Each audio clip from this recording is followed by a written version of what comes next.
Ready to go. Um, we're really pleased to have Richard Barohn, MD, with us today. I believe his topic is something like the state of the School of Medicine, which we're all really interested in hearing about.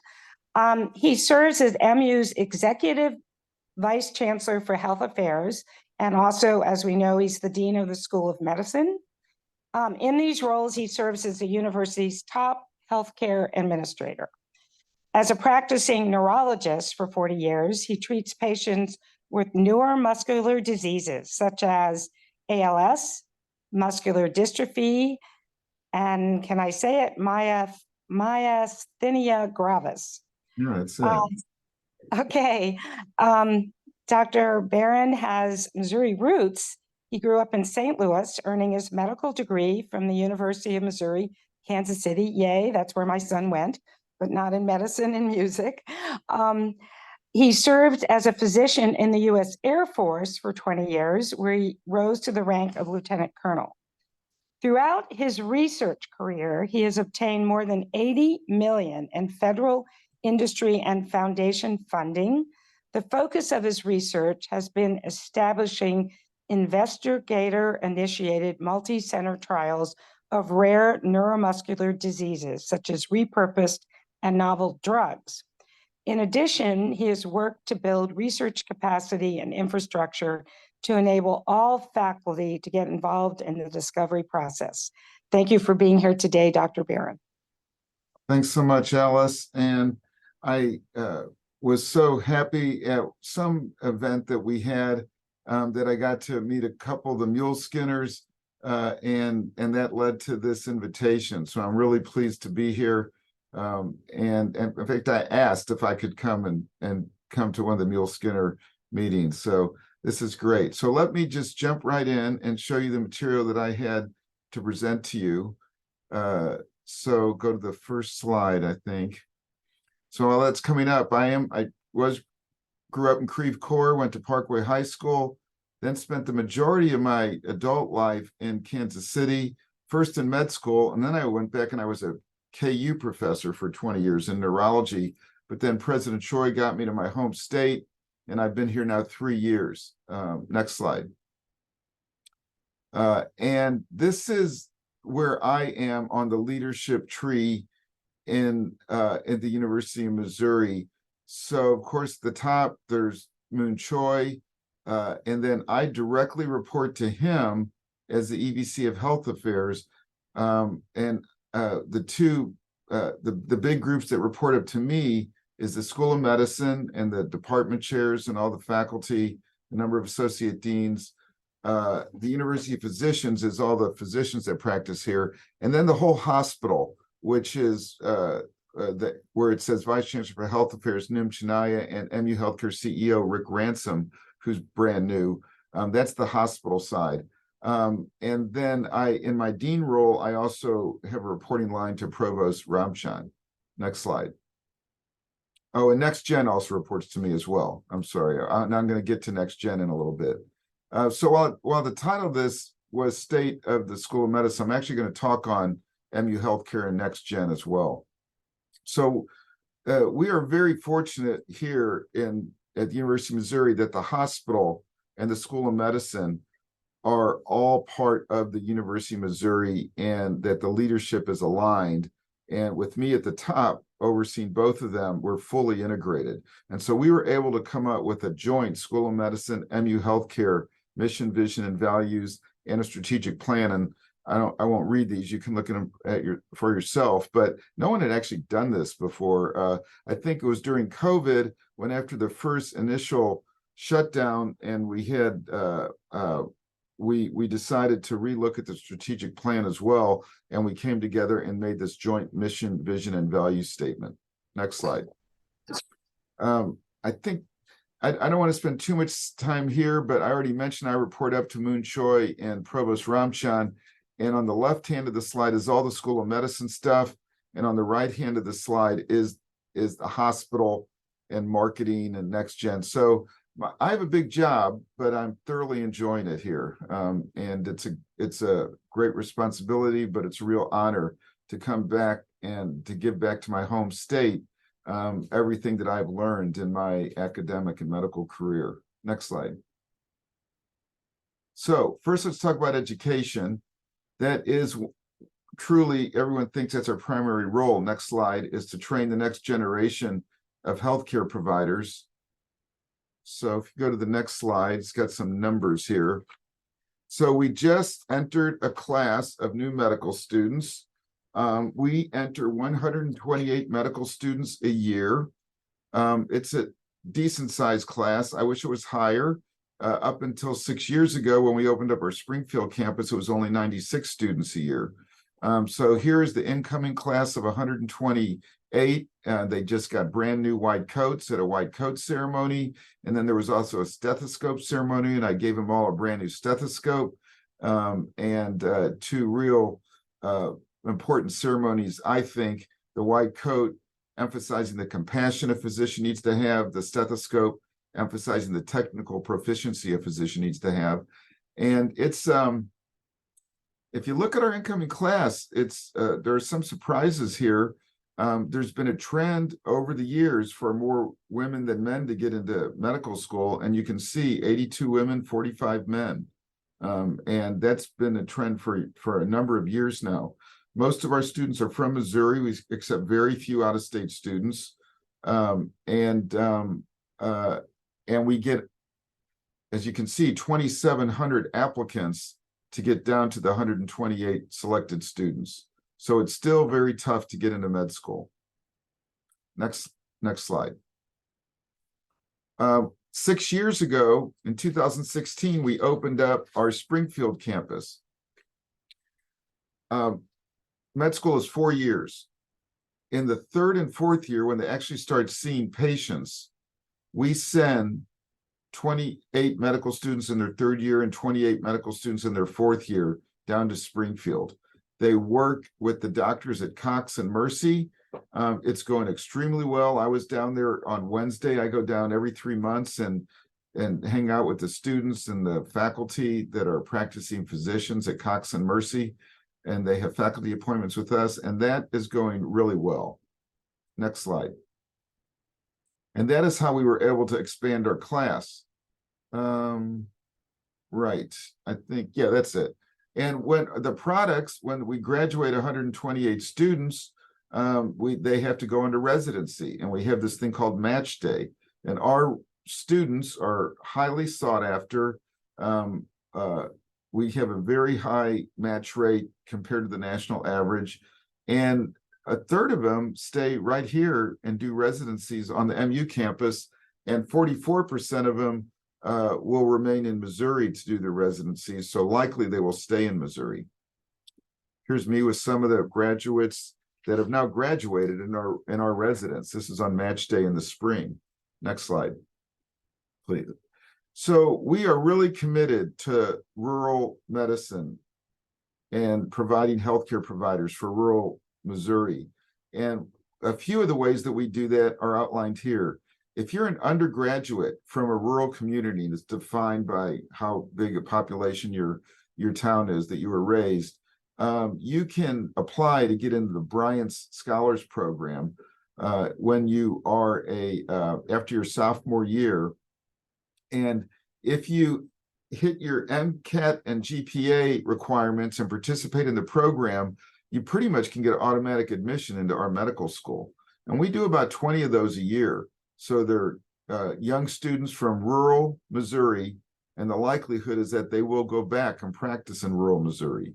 Then even if you weren't a Bryant Scholar as an undergrad, once you join our medical school, you can elect to participate in the Rural Scholars Program, in which you do many of your rotations out in rural Missouri with practicing physicians who are adjunct members of our faculty.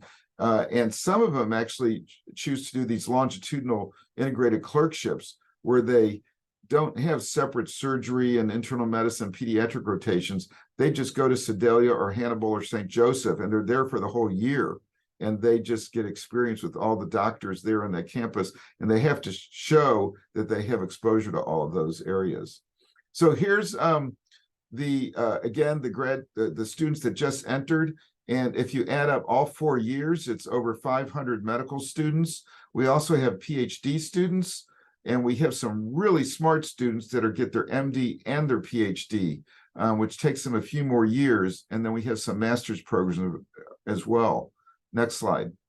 So it's the MD, PhD students that are really the genius kids that if you can get into this program, we take 4 year, we give you a full scholarship for tuition. And it's led by 2 of our science leaders, one a physician, one a PhD. This is really, I think, where a lot of the next discoveries in healthcare are going to come out of is our MD, PhD graduates. Next slide. So all medical schools have to get accredited and then reaccredited. So we are in a fully accredited medical school, and every 6 years they come back to reaccredit you. And so we are up for reaccreditation now. We just had a practice session this morning to get ready for mock site visitors on Tuesday. But in April, the real site visitors come to give us a stamp of approval that our medical school is fully accredited. So this takes a lot of work to make sure that we cover all the bases to be accredited. Next slide. And once we get reaccredited in 2024, my vision is that we expand the medical school, that we train more doctors for the state of Missouri. I would like to make Springfield SCC a 4-year campus where they do all 4 years down there. And if we do that, then we can add 32 more students to this campus. That's one way we can expand. We also are going to start a physician assistance program on this campus that it will be an extension of the University of Missouri, Kansas City's physician assistance program. And we hope to get that started in a year or so. Next slide. So research. Next slide. While I see patients and I'm an educator, I've spent a lot of time doing research in my career. And one of the reasons Moon Choi brought me here was we could focus more attention on research, hire more faculty that get NIH grants and industry grants. And we've done that. So from 2020 to 2023, we went from $51 million of research expenditures to almost $100 million. So we are doing more research here at MU. And I'll just have to tell you, MU was behind in that. For the last 20, 30 years, we have been below our peers in the amount of research we did. And I hate to say it, but KU passed us up. So when Moon Choi hired me, he said, Rick, just beat KU. And he said that after I'd worked there for the last 20 years. So I'm working on it. I'm working on that. Next slide. One of the ways we're going to increase our research is by building new infrastructure and then putting talented faculty in the building. So most of you know, in 2021, October 2021, we opened the Roy Blunt Next Gen Precision Health Initiative. Sorry, Muleskinners, sorry about that. But, you know, it was Senator Blunt did help us with some NIH appropriations from state funding, and President Choi asked the curators to name it the Roy Blunt Next Gen Precision Health Initiative building. The building is amazing. It has equipment in it that you can find nowhere else in the country. We have a 7 Tesla MRI. There's not another one in the region. That WashU doesn't have one yet. We have a clinical translational science unit where patients can come to get enrolled in clinical trials. And we're doing just cutting edge research in cancer, cardiology research, neuroscience research, and reproductive health. Next slide. And the Dr. Dave Arnold, the guy I showed you in a previous picture who helps run the MD PhD program, I recruited him from Ohio State. He's a neuroscientist, physician, and he is the physician leader of the building. I also just recruited a PhD scientist from WashU, Dr. Bettina Mittendorfer. She does research in obesity and nutrition, diabetes, hypertension. She's a star in this field nationally and internationally. And I was able to recruit her away from the big WashU to run our whole research enterprise here in the School of Medicine. It's a big recruitment, and she started a couple weeks ago. Next slide. We also, right 3 years ago, right about the time I got here, recruited Dr. Sherwin and Dr. Yolsu from Kentucky. They originally are from Europe, but they moved to the United States a number of years ago. They were at Kentucky, and then we convinced them that Missouri was a better place for them to do their research. They do very cutting edge research in diabetes, and are also coming up with new drugs on how to treat type 1 diabetes as well as cancer. And they've got a lot of NIH funding, and we're thrilled that they moved here, and they are in the Next Gen building. Next slide. This is sort of a little known secret that not everyone knows about, but University of Missouri is one of the biggest swine research centers in the country. I didn't know that till I moved here, and I grew up in Missouri. So people are really moving away from chimpanzee and monkey research. It's just thought to not be a good thing for a lot of reasons. And we're moving to the swine as the model to try for human diseases, to find new therapies. So we're really big in swine research here. We have nationally funded centers for swine, rat, and mouse research here at the University of Missouri. Carl, didn't you oversee this program at MU? Did you, Carl? You can unmute and let me know. Yes, I did for the vet school, actually. The swine hormone. Swine hormone research core, yes. Well, thank you. We're part of the leadership team that made Columbia nationally prominent in this area. And some of our researchers are coming here from other states like Kentucky and like Ohio, so they can work with the swine center. Next slide. All right, now let me switch to MU Healthcare. Next slide. The hospital. So we just recruited a brand new CEO, Rick Ransom. So now we got a lot of Ricks here. There's Rick Barohn, there's Rick Ransom. The chair of ophthalmology is Rick Freundfelder, but that's okay. Rick Ransom is a really talented hospital administrator who was at University of Wisconsin-Madison, a big system, bigger than ours. And so he came here to run our academic health center. He's been here about 3 months.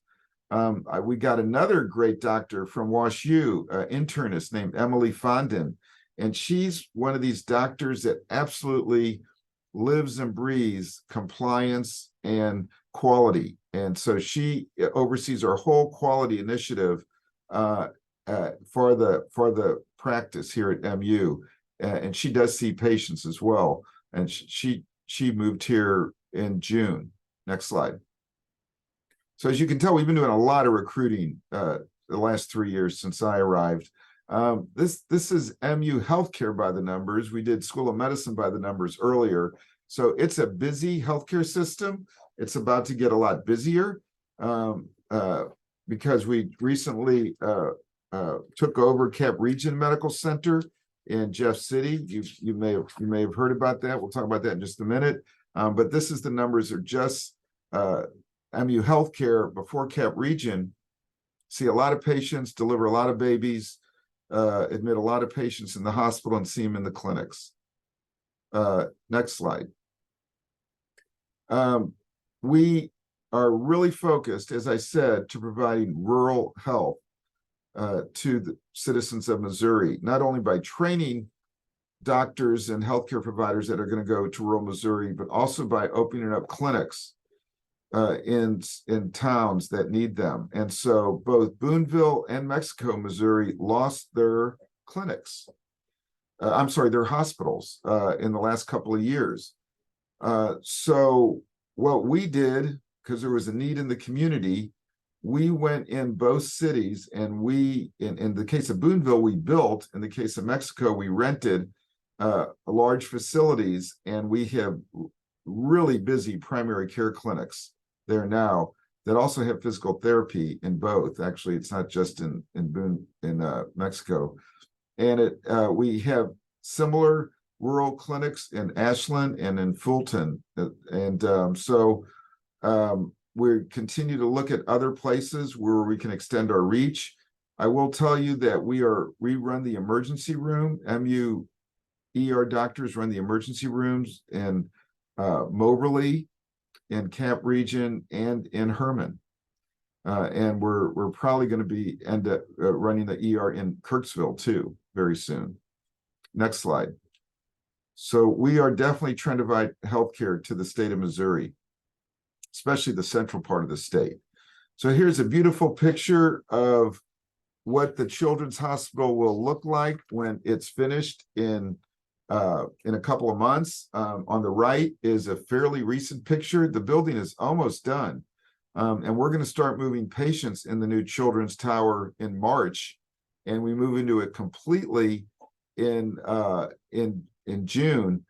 This is right next to the Next Gen building. So researchers and clinicians working side by side to bring discoveries from the bench to the bedside. There was a question here: do the MU services replace all that was lost with the hospital closings? Well, not quite, because they don't have inpatient beds in Mexico and Booneville. But what we have are, ambulances and helicopters that can move people here very quickly. And so that's how we get them to our hospital and ER if they have to be admitted. Other than that, I think we replaced pretty much everything, but no overnight stays. Thanks for that question. All right, next slide, I think, is the Camp Region picture. Yeah, so now if you go into Camp Region Hospital in Jeff City, it also has MU Health on the side of the building. Actually, the sign's been there for a while, but it really is MU Health now. They've always been affiliated, but they've had a separate financial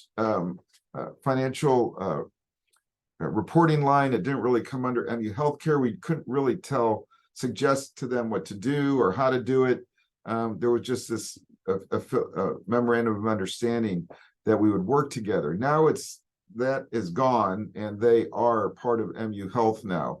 That went into effect July 1, and all the employees there will become MU employees in January. And it's good. The docs there are happy, the nurses, the administrators. This had to happen because they were really struggling financially, really struggling. And any hospital, they have 125 beds. They were filling 50 of them. Any hospital of that size, and the smaller ones even in Mexico and Booneville, they just can't survive these days. And so unless they have a big brother or sister to help them. And so we are confident that with this tight affiliation, we can fill up those hospital beds. And a lot of our doctors will start practicing down there as well, going back and forth between the two cities. We're going to be doing more surgeries down there. So we can fix this. And we did not want to see this hospital go away in the Jeff City area, since they've been so tightly related to us for years. So this is a good thing, I believe. Next slide. So when I go around giving talks to Rotary clubs, various constituents, now Muleskinners, I always talk about my top philanthropy priorities, and they are the following. We need to raise more scholarships for students. Medical school is still about $40,000 a year, and that's just the tuition. So it's expensive, and we have scholarships, but very few students do we have enough money to give them a full scholarship. Some have small partial ones, but we need more scholarship money.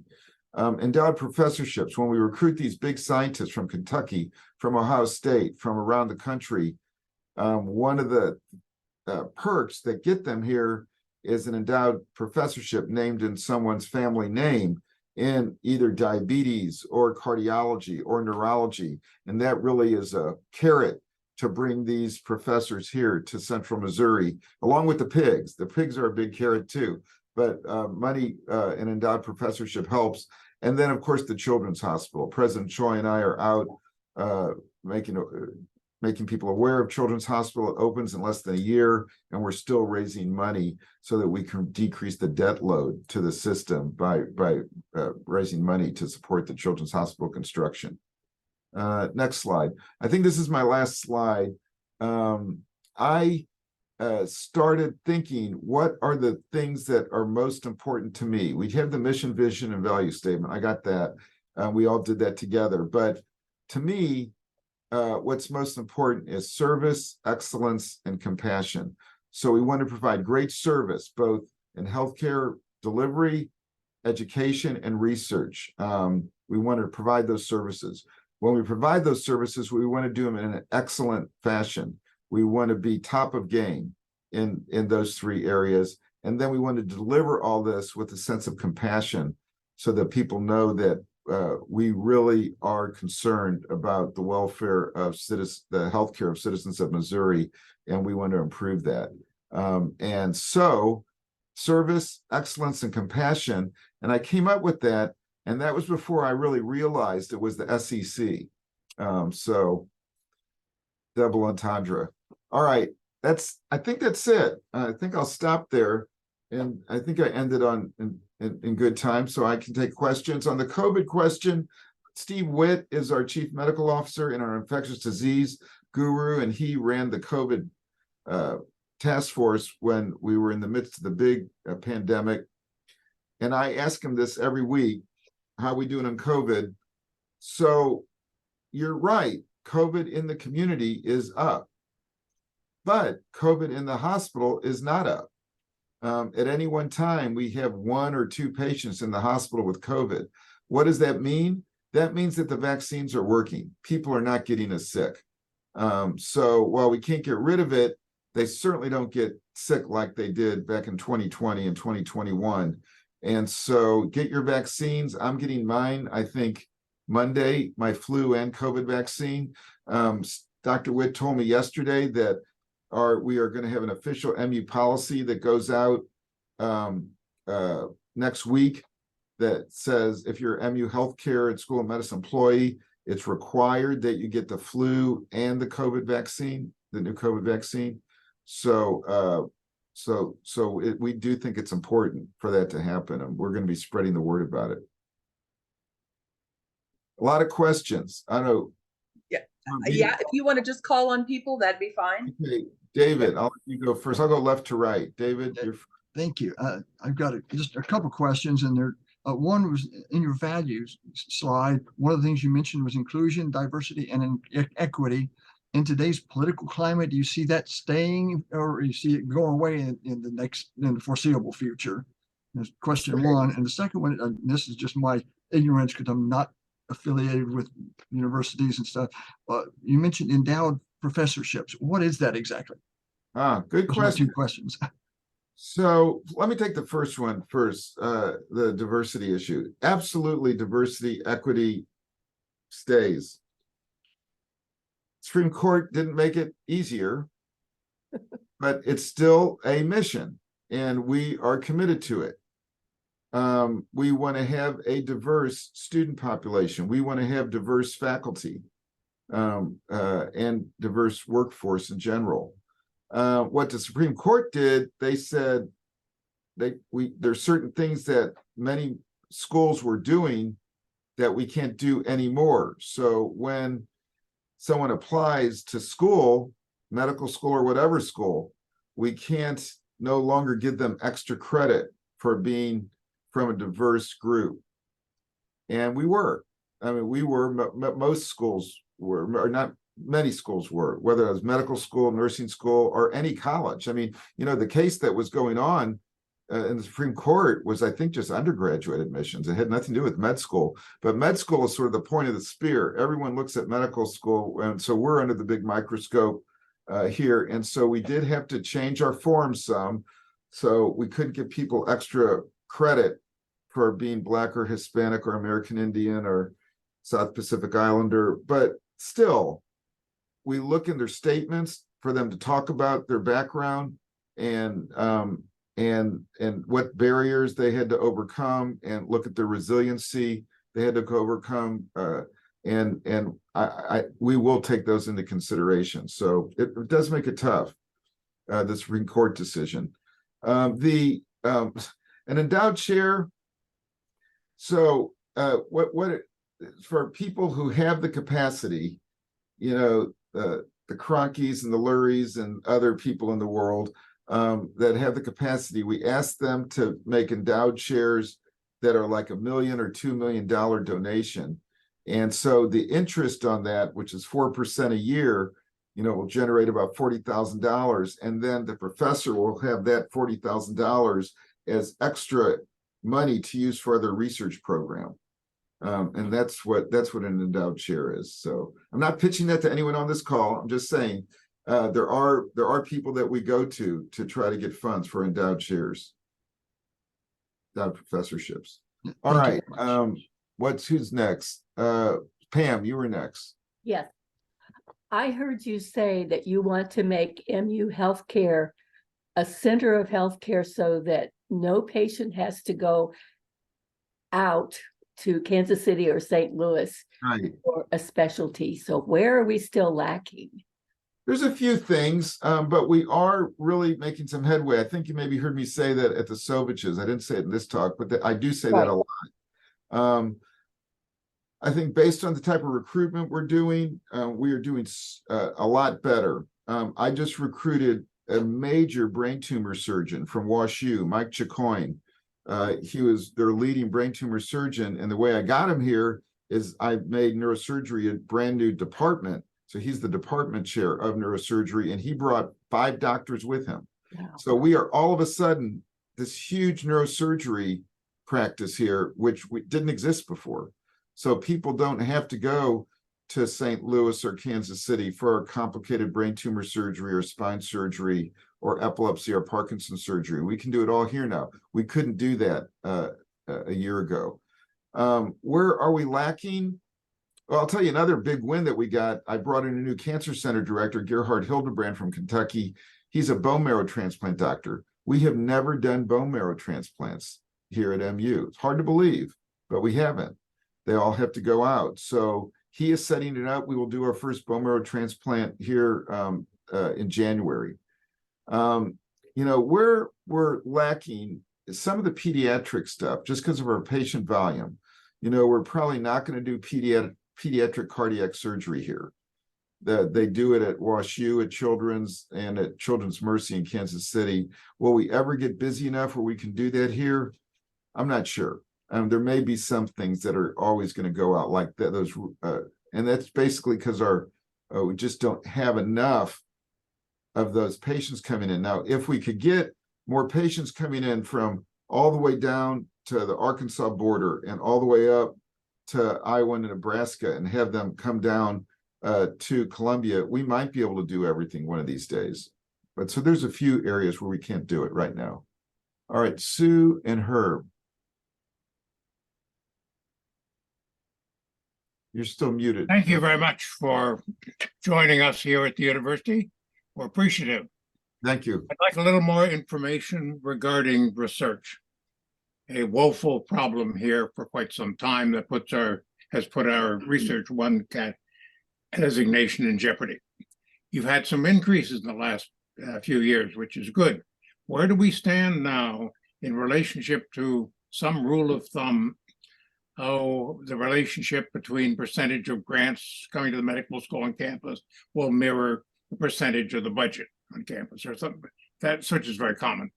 Well, Stan, how far we got to go? Yeah, we got a long way to go. It sounds like you have some real knowledge about this, maybe from your career. As I said before, MU really did not focus on research for, I would say, a generation, and really got behind. And I don't know why, I don't know how that happened, but they did. And so the way the big metrics that we look at is not only expenditures, but where you're at on the National Institutes of Health ranking. And we are ranked 82, out of 140 or 50 med schools. Not very good. We need to get down, but to even move up 10 points is huge. So we have about $40 million a year of NIH research now. My goal is to get us over the next 5 years up to $60 million a year. President Choi tells me he wants to get us up to $100 million a year. I don't know how I'm going to do that, but we have a target. If I can get us up to $60 million a year, NIH research in the next 5 years, I think that would be great. How are we doing that? President Choi started this program called Mizzou Forward, because we were on the cusp of perhaps being thrown out of some of the elite ranking systems because our research is so low. So we're committed to bringing in researchers here who have federal funding. And it's called Mizzou Forward. And in the last year and a half, we brought in over 50 to MU. Over a dozen of them have been to the medical school campus.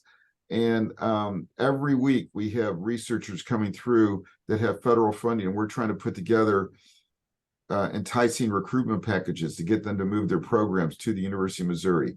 So we have the will and we have the way. The question is, how long is it going to take? Paul. All right. I think I got you can hear me now? Yeah. Yeah, you're Okay. fine. Thanks for coming. So my question relates to the anti-trans legislation that passed. I think we're all aware that one of the provisions stopped new care for children, but permit those receiving care to receive that care. My understanding is that MU Health made the decision to stop even the continuing care based on that triple damages provision. But I've been hearing from many patients of MU Health that they did not get notice of that decision until the news article that went out on August 28th. Why did MU Health discontinue care with no notice to patients? And secondly, I've also heard that many patients are not getting help with finding continued care for their children, which does remain legal in Missouri. What is MU Health doing to ensure that those children continue their care so that they're not forced to detransition, which would be very harmful to their well-being? You're right. The decision was made because of the legislation. The way it was written, while it said you could do it, it also said if you do it, you are liable to this large penalty to both as a physician and as a healthcare system. And so we made that decision, and then it turned out WashU made the same decision a week later. I don't know what Children's Mercy is going to do. They still haven't announced, but that is the reason. If that second part hadn't put in the legislation, we certainly would have done it. As I said, our motto is SEC. C is compassion, and we the team that takes care of the trans patients and our outpatient chief medical officer Laura Morris has worked very closely with the families. I was not aware that they didn't get that they got notified late or by email. I thought that they were being contacted directly by their providers. So I'll look into what you've said, but we really try to reach out to them, and then we are still their doctors. We're taking care of them. So while we can't provide hormones, we are providing services any other way we can, and that includes connecting them with providers in other states that can provide the hormones. So we have an active program to do that with every patient that we see. So when I talk to the team, I'm getting a different story than what you said, Paul, but I will definitely look into what you said and make sure that it's happening the way it's supposed to. Yeah, I'm a part of a parents group, and I can tell you I've heard from many parents that they did not get their proper notice, and that some of whom told me personally that they didn't get notice until their notice was the news articles, and that their doctors are not helping them with the transition services to somebody else for their hormones. So I would appreciate you looking into that. Okay, I will. Thank you. All right, next on my left to right is Jen.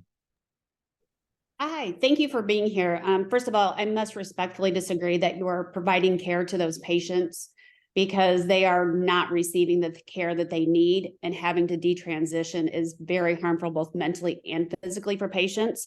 I would also like to know when you'll be issuing your official decision in writing. as parents, we have not received anything official in writing. Doctors have not received anything official in writing.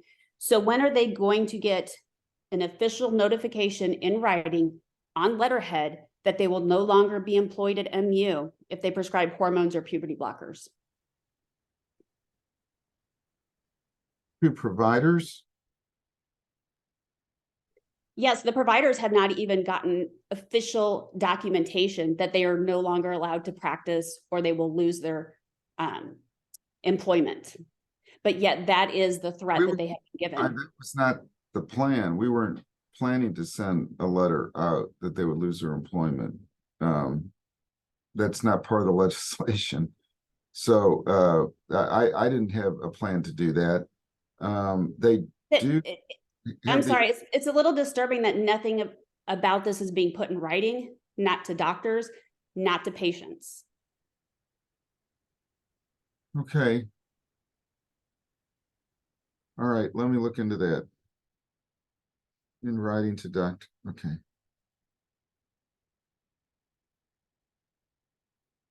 All right. I'll look into that. Sarah, why don't you go ahead? Yeah, I was just gonna get in line to pick up some of the questions in the chat before they get up so high that I don't see them anymore. So these are a little scattershot. I think there's 3. First, Laura asked, is diversity of student population of the medical school still one of the evaluating what part of the accreditation process? She thought in 2016 that was one of the main reasons that MU Med School was in jeopardy of losing their accreditation because they were being their score was lower because they weren't diverse enough. Probably related to our earlier discussion about how now you can't have a checkbox for that. Yeah, no, we were criticized for that, not just students, but faculty too, that we not have a diverse faculty. And we actually are much better on the student diversity. You saw in that one slide that I showed that a significant percentage of our patients self-report that they're from minority population. We need to make sure that we can continue that, that we're up for LCME accreditation, and they do want to see diverse students and diverse faculty. And so even with the Supreme Court decision, we're going to have to figure out ways to make sure we do that. One of the ways is through pathway programs. So I mentioned the Bryant Scholars Pathway Program. We also have a pathway program for folks from low socioeconomic backgrounds called PAWS. Many of them are Black or Hispanic or from minority populations, but not all. It doesn't have to be. But the PAWS program is another, like the Bryant program, where if they hit their MCATs and GPAs as an undergrad, they have an easier pathway, more direct pathway to get into med school. And I think that will continue to bring in a diverse population into our class. Okay, completely switching topics, and I'm curious about this one. Did you know what's going to happen with the Women's and Children's Hospital building that you all are either vacating or have vacated? Yeah, so we don't know exactly yet what's going to happen. The governor's office was looking at some of the top floors that they could use for functions, and we haven't heard back on that.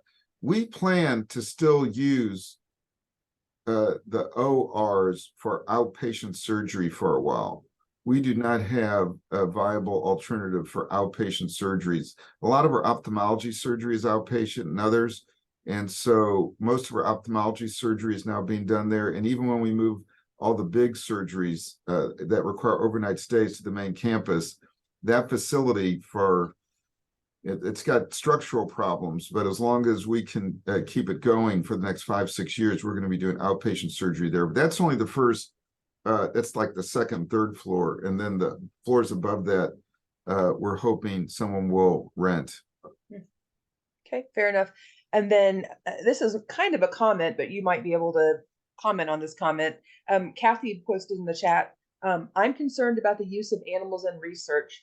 Based on reports from the organization White Coat Waste, some portion of research on animals is unnecessarily redundant.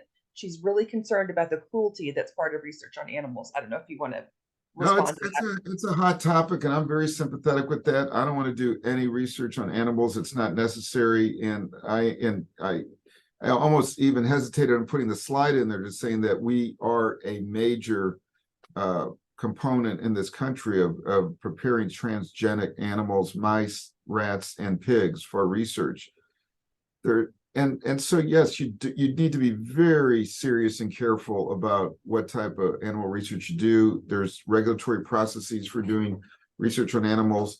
But let me just tell you an example on how animal research has changed the lives of kids. There is a disease called spinal muscular atrophy, SMA, and it's a genetic disease that kids are born with. It affects their muscles, their diaphragm, all their muscles in their body, and they die in the first year of life. There was no treatment for it. The gene was found for spinal muscular atrophy in the 90s. And for the next 20 years, particularly at Ohio State, doctors worked on developing a pig model for spinal muscular atrophy. And they developed that, and then they developed gene therapy for spinal muscular atrophy and showed that in this pig, if you gave them intravenously the normal gene in a virus vector, you can get rid of the spinal muscular atrophy. It was one of the miracles of medicine. I never thought I would see it in my lifetime. And now, based on that pig research, every baby that's born with spinal muscular atrophy in the United States and hopefully in the world gets this intravenous gene therapy, and they do not get weak and they don't die. It's really revolutionary. That could not have been done without pig research.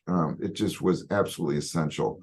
And so there are some animal research that has to happen before you could try it out on a human. Great. And then I'll just tag on this one last question, then I'll get back out of line and let you call in some other people. And then Alice, just talking about facilities type questions, was curious about the MU North next to Rusk. What's going on with that? Well, it no longer exists. So that's right. Didn't they take it down? Yeah, it came down this year, 2023. It's an old building. You know, when I was growing up and I would go from Kansas City to St. Louis all the time, that to me, that was MU, driving by Highway 70 and seeing that sign. And Chancellor moved out of there, 10 years ago, onto the main campus. And there had been other functions over there for the last few years. The museum was over there, the wonderful art museum. But the building just had no life left in it, and it was costing more money to keep it up. So it came down. MU does own that land. The curators have not decided what they want to do with that land. The art museum has moved to Ellis Library. It's amazing. So all those big white statues that everyone loved to look at, they're on display in the library on the second floor, and soon the art will be available to view in the ground floor. It's really going to be nice. Egan from the press. Hi, Dr. Barohn. Nice to have you here. I really appreciate you taking the time out. I was just curious to hear more if you have had any experience using artificial intelligence in research, and if you're seeing that as more of a trend for the future and how that will kind of change things. Now, I personally haven't. I'm thinking maybe I haven't. I don't realize it. Artificial intelligence is in our lives so many ways that we don't already realize, or maybe we do realize it. On your iPhone, all the ads you get, that's all artificial intelligence. And I think sometimes I'm getting feeds for research papers that are published based on my use of the of the internet for my research. So, but beyond that, we've had scientists here on campus present research studies where they're using the commercial GP chat software to put data in and crunch it, and it's actually accelerating their research productivity. So there's a negative side to artificial intelligence. You know, we have to make sure kids aren't doing their term papers and stuff like that on AI. But the scientists that I'm working with really feel that it has an amazing possibility of digesting sophisticated data and spitting it out faster than they could on their own. And that is being harnessed by researchers on this campus now, I know. Who else? Carl, again. Go ahead, Hi, Carl. actually, it's Mari, the other half here. I'd like to follow up a little bit about the discussion about DEI and refer back to an approach that I believe is being taken by the Duke University Medical School. I heard a presentation about this a few years ago there on campus, where they actually extended the parameters of the requirements for admission, where they weight things like having ever had to work, have a job, having ever volunteered for community service, and there were some other things that sort of indirectly reflected both need and the other kind of preparation that's so important for people who are going to be interacting with their patients. So is the university is MU using any of those kinds of? We do. And it's funny you mentioned that. I was just looking at a revised rubric that we have. And so it's called almost everyone now in the United States. In fact, you almost have to. We call it the holistic admissions process. So you can't just go by GPA and MCAT. And so it's more than that. So GPA and MCAT is usually only somewhere between 20, 30, 40%, depending on the medical school you apply to, of what counts for you to get in. So in our rubric that we use, we have volunteerism and teamwork as one of them. We have healthcare work experience as another one. We have research and teaching as another one. We actually have Missouri Connection as another one. And then social factors that influencing health, what their upbringing was, what sort of background they came from, and then a personal statement. So there are a number of things that go into holistic admissions, and those are some of them that we're using. So it's not just Duke. You may have read something that Duke does do holistic admissions, but we all are doing it to some extent. But what we can't do now is have diverse background as one of those pillars based on the Supreme Court decision. Peter. Yes, thank you for being with us. This question is not negative, but you have to bear with me. You know, it used to be that the med school was integrated with the university, and today it seems a bit like we have a med center with a university attached to it. But that doesn't have to be a negative. I used to go to the University of Chicago, and we had something we called the business school tax. And it was open secret that for every student at the business school, $10,000 was transferred to the operating budget of the university. So everybody at the university cheered hard for the business school to succeed. So can you talk about how the MU Health is contributing to the entire university? I mean, it may not be financially, it may be just in terms of care to the citizens of the state, but it feels like it would be nice to understand the role you're playing in the integrated university better. One of the reasons I moved here from KU is because it is integrated. At KU, it really did not feel like it was. The medical center was in Kansas City, and in Lawrence was where the rest of the university was. And here, geographically, everything is almost walkable. As the dean and the leader of the School of Medicine and MU Healthcare, I sit at the table with all the other deans from campus, arts and science, business, engineering, and not in addition to, of course, vet, nursing, and health professions. But and we work on problems together. We hire faculty together. Some of the faculty that we hire are like 50-50 in Kaffner agriculture and medicine, or arts and science and medicine.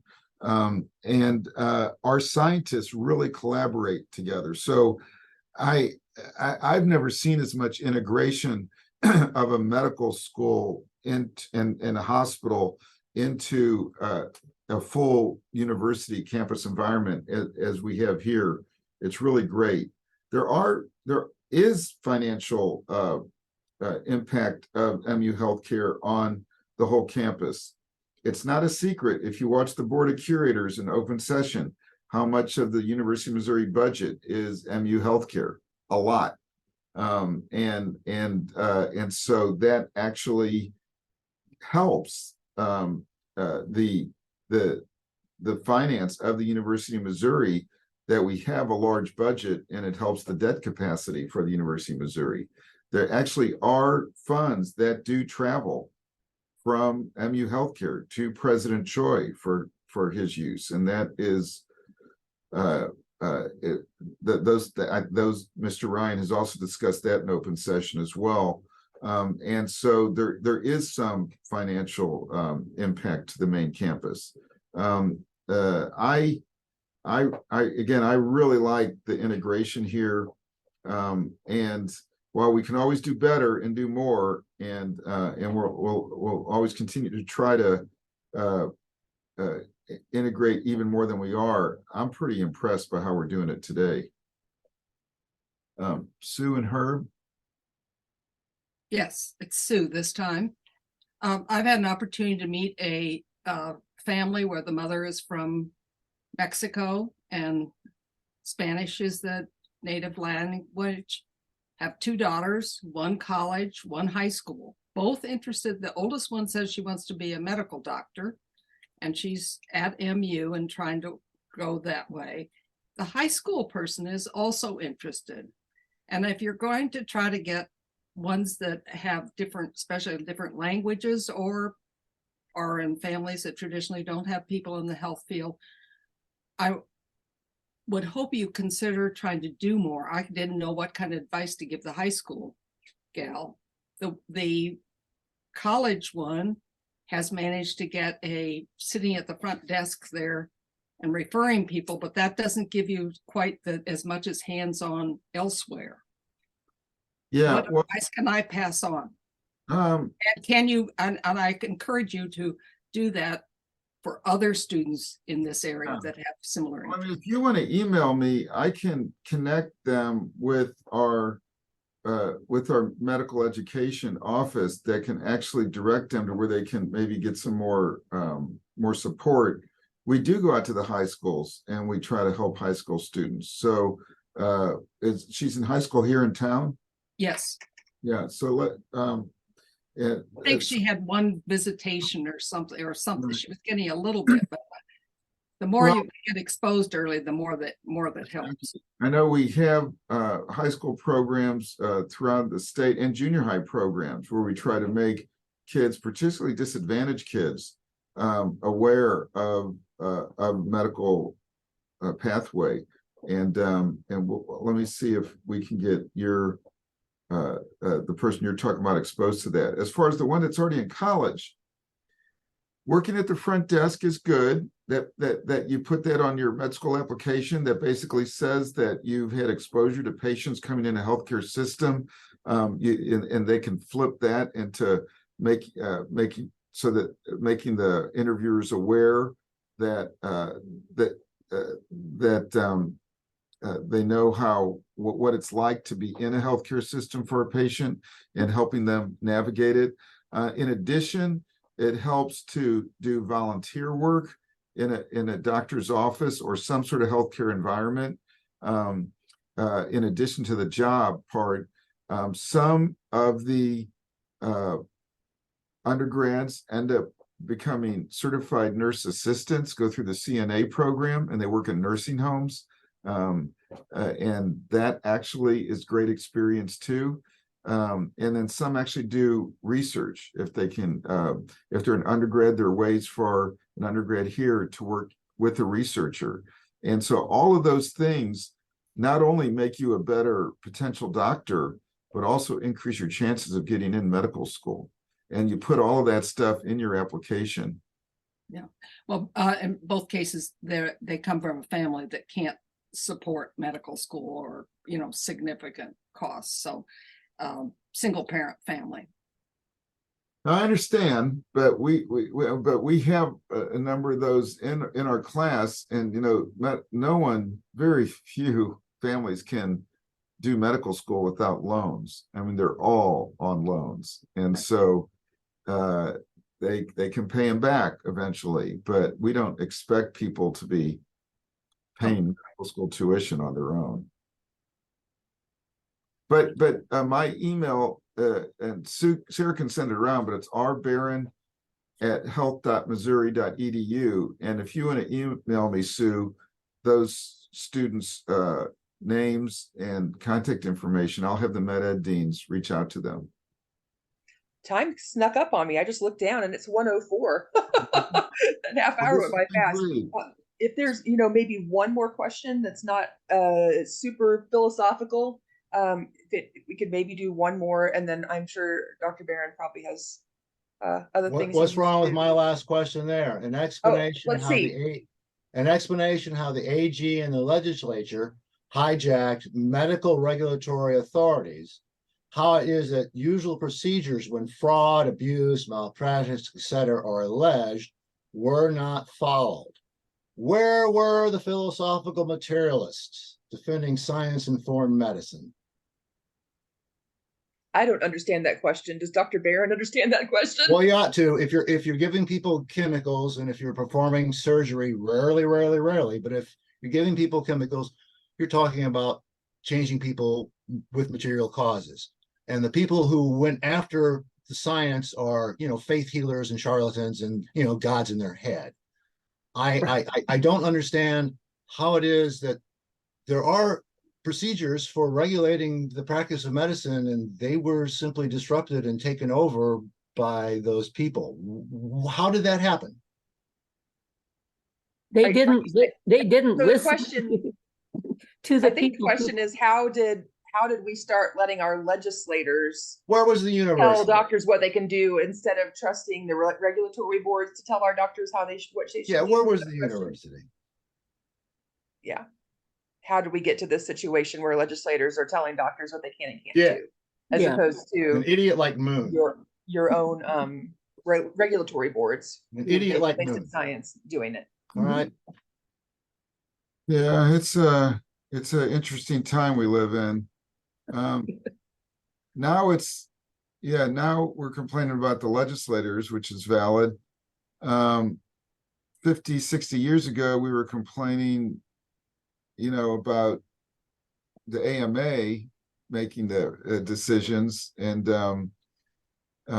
but I just historically, I think that the doctors, for however it happened, doctors back in the 40s, 50s, 60s, they gave up a lot of control to other stakeholders, not just legislators, but pharmacy, hospitals, and this is where we're at in America now.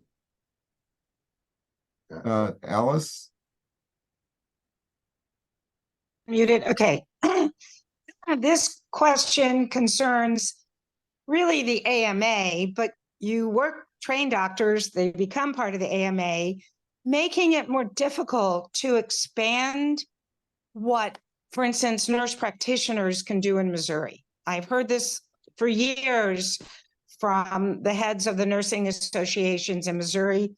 I think the physician's assistants are gaining more traction, but we need our nurse practitioners. They are not doctors, but they're being trained at MU, right? Nurse practitioners.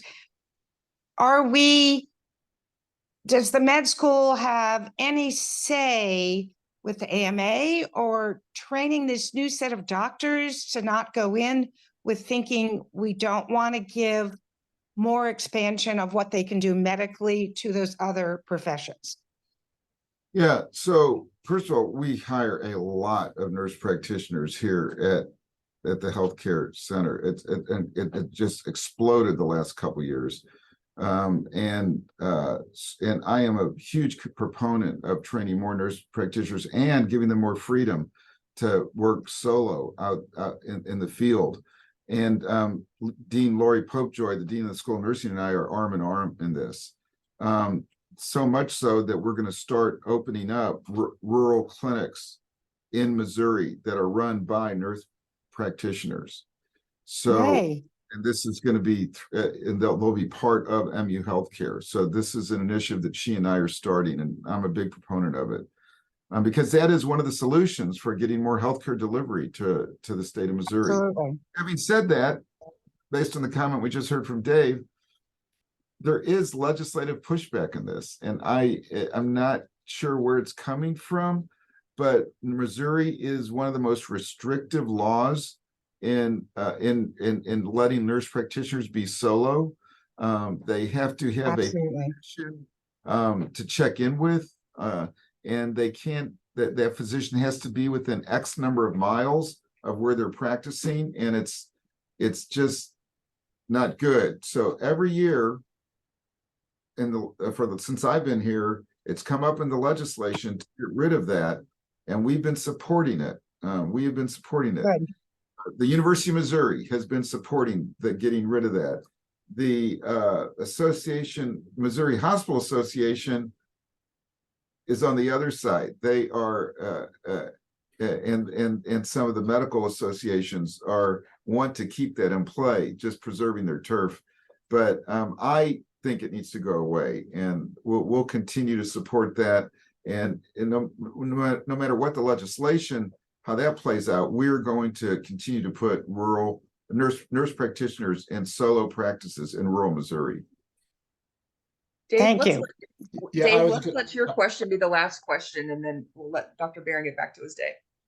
I was just going to say the nurse practitioners I met with allege that their impediments are the local physicians in the community. I applaud the university to be on the right side of the issue, but I was told it's the local guys as the doctor said, protecting their turf. Yeah, I like confirming evidence. That's all I'm offering, confirming evidence. Yeah, it doesn't surprise me that there are some local doctors that are, but I can tell you as an institution and as the leader of the institution, I am on the other side of that. I'm on the side that you guys are talking about. Yeah. Well, great. I mean, it's been so great having you here. Thank you for coming to spend your lunch hour with us and letting us know. I learned several things that I had no idea about, so I feel a lot more educated about what's going on campus. And I think thanks for all the feedback and even for the the sharp questions. I really appreciate that. I got the emails here. I'm looking at the email that you're talking about that Laura sent out, Laura Morrison. I'll look into that. Great. Okay. And I just one quick thing: the physician assistant training is less than the nurse practitioner. At least it was a few years back. Time wise, it's 3. Isn't it 3 years after an undergrad? I don't remember exactly what it was, but I wrote for the state that a classification, and the pay was the education was less for physician assistant, but it was traditionally male trained, and the pay was higher. Yeah, in the marketplace. But I put them in this was able to succeed to get them in the same grade. Classification. Yeah, makes sense. All right, thank you for that. And all right, well, Muleskinners, thank you. I think the answer for our problems is a better legislation. Yes, we're working on it. Right. We're working on it. I love everything. That's what we work on. Thank you, Dr. Barohn. I'll be glad to come back. Thanks a lot. Thanks for being here. Okay. Whew. Let's see. Can I ask a question real